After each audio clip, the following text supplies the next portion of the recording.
Dans ces conteneurs en bois, 4 rhinocéros blancs du Nord. Après plus de 7000 km de voyage en avion, les voici dans cette réserve du Kenya. Une image exceptionnelle, car l'animal a disparu d'Afrique, exterminé notamment pour sa corne, réputée aphrodisiaque.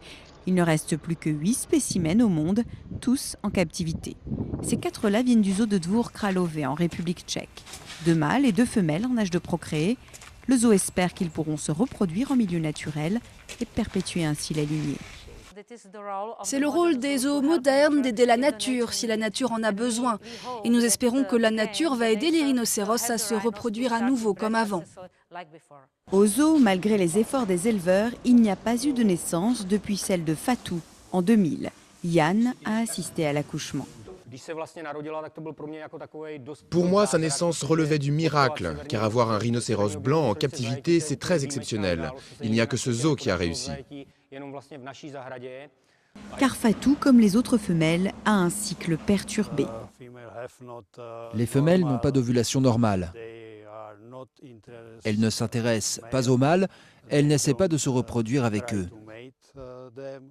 Toutes les tentatives ont échoué, même l'insémination artificielle. Beaucoup d'espoir repose donc sur ces 4 rhinocéros. Mais leur mission est aléatoire. Dans la réserve kenyane, ils vont rencontrer une autre sous-espèce, présente en très grand nombre, les rhinocéros blancs du Sud. Il y a de fortes chances pour qu'ils se reproduisent avec eux. Pour certains, c'est la fin des rhinocéros blancs du Nord. Le but n'est pas de les faire se reproduire entre eux, mais d'obtenir une hybridation avec les rhinocéros blancs du Sud. Et c'est, je pense, une expérience très risquée.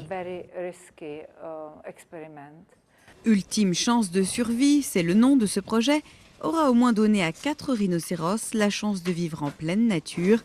Les 2 qui restent au zoo de Dvůr Králové se sentent déjà bien seuls.